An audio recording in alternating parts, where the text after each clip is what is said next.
and welcome back to Premier League Predictions here on Oliver Eaton on YouTube, and we're finally back after the international break.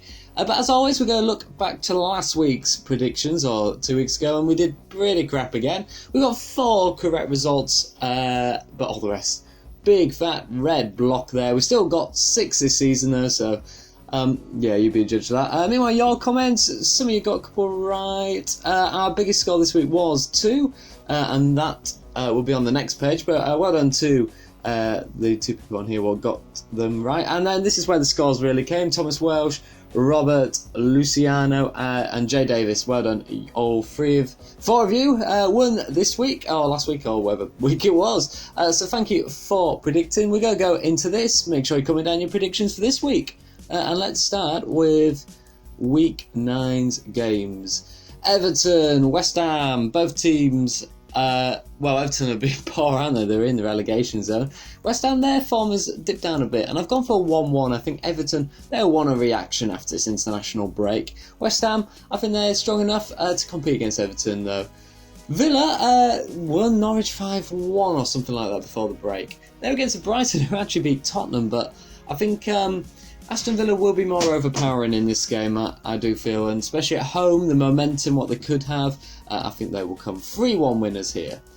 Bournemouth, Norwich, I think Bournemouth will come out 2-0 winners. Norwich have been struggling away from home there, certainly for goals as well away from home, and Pukki, since his goals tally may have dried up a teensy bit.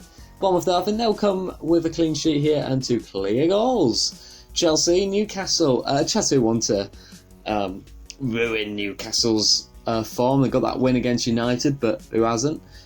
Chelsea, they've got a lot of goals in them, and at home against Newcastle, who are not the best side this season, I think 4-1 could happen. Leicester, Burnley, Leicester are doing very strong this season, and the early games they lost are against those of top 6 sides normally.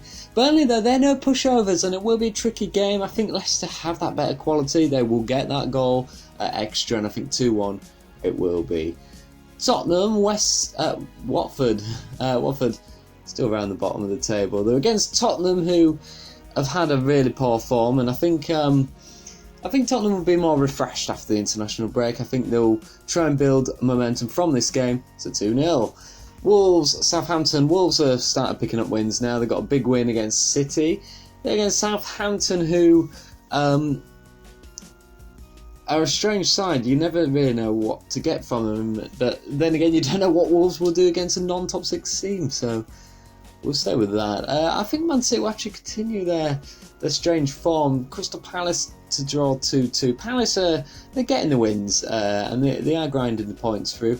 Man City, they're slowly disappearing from Liverpool's title picture.